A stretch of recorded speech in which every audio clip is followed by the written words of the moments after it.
Alright, last year I did something crazy. I had a ZX-6 and I found a go-kart. So what did I do? Smashed the two of them together. But I blew it up. So this is what the rod bearings look like after we were done. Tore it apart. Now it's time to get it all cleaned up and start reassembling this engine and get it put back in this cart.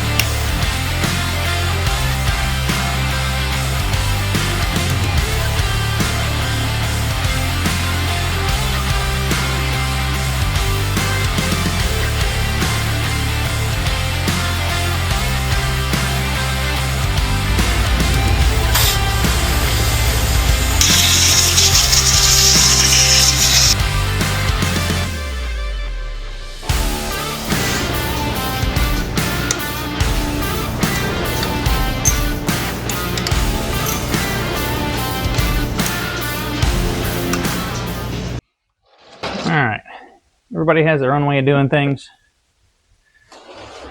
When I do engines with all the bearings, even though these bearings are all the same, what I do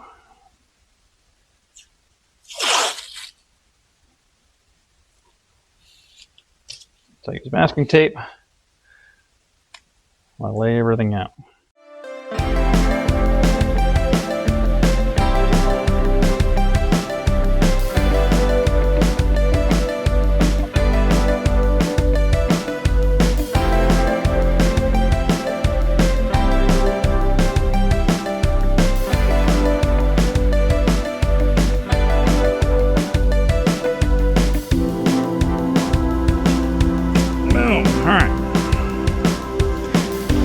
O-rings, got our crank bearings, everything's sealed. This is that other passageway I was talking about for the oil.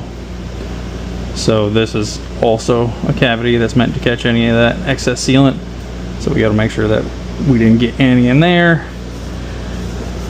And moment of truth, let's get this dropped on before any of this decides it wants to start curing, because that would ruin my day.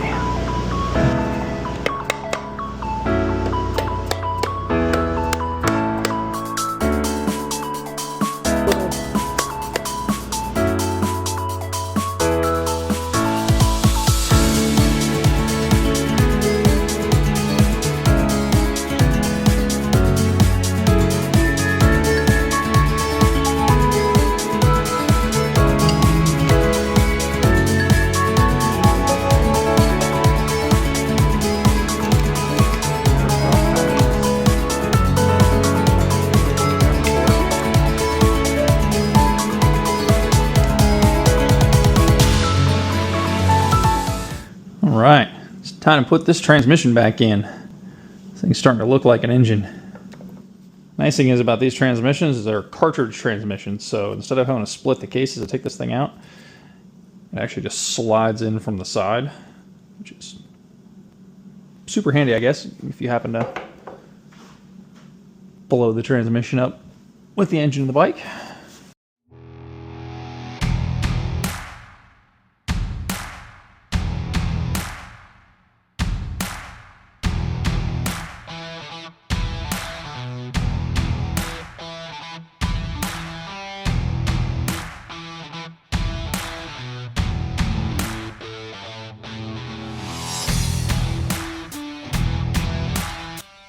Alright, all these shafts come up through the holes.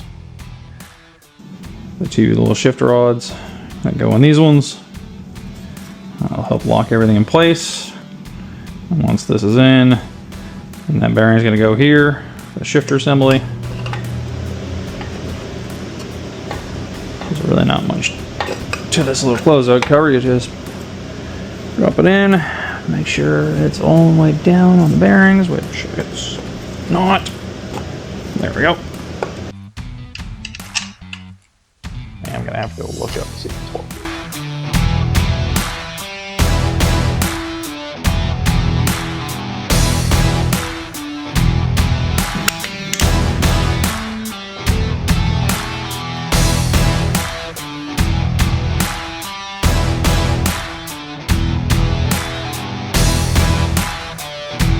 If I remember right, there's not enough clearance. The basket has to go in first. Oh, wait. Pause. Can't do a clutch yet. Gotta do oil pump things.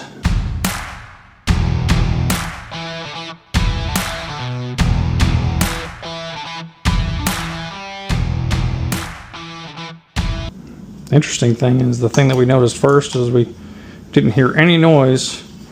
We shut the engine down at one point just to BS about how it was going, and then went to fire it back up and it cranked over slow, and we're like, maybe it's just because it's hot. And I've got a sneaky suspicion that's when those rod bearings were getting pretty tight and melty and unhappy.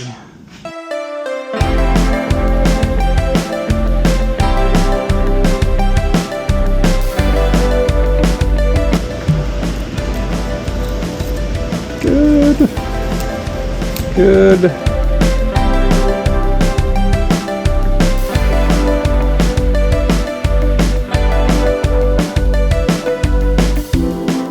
All right, the engine is finally done. It only took a year to get to it and get it together, but it is ready to go in. So let's take it off of the engine stand, get on the little ATV jack, get it jacked up, chassis lowered on it, and ready to rock and roll. This engine stand is super helpful. This is just a regular Harbor Freight engine stand. But what I did is I took a couple 1/4-inch pieces of flat stock, measured out and bent it at 90s, drilled some holes in it, made it so you could use threaded rod. Got lucky they were able to use the original upper engine mount bolt. And there it fits. Now let's go on to the stand. So this is where the lift just makes everything easy. Now the fun part is not to crush anything when coming down with the lift. Really, the lining it up part isn't the hardest part. It's getting it to go in between those freaking mounts.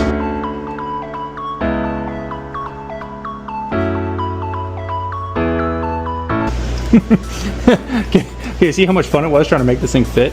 Yeah. When I built it.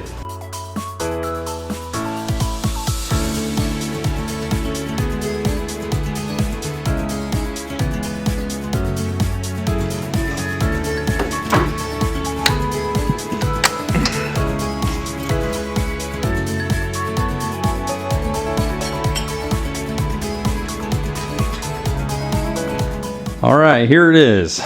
The engine is in. And by in, I mean it's just hung. It's just in by the motor mounts. Didn't hook anything up yet.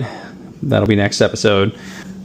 And as you can tell, it is really close to where the seat sits. So we're gonna have to do something about the exhaust next time, because the back of this seat gets really toasty, along with our switches kind of rusted, which, you know, they might actually work, except for our engine start button is stuck on start. So it is what it is. Get another switch panel, throw it back on, be good to go. So next time, we're gonna hook up all the coolant hoses, hook up all the electrical, and see if we can get this thing fired up.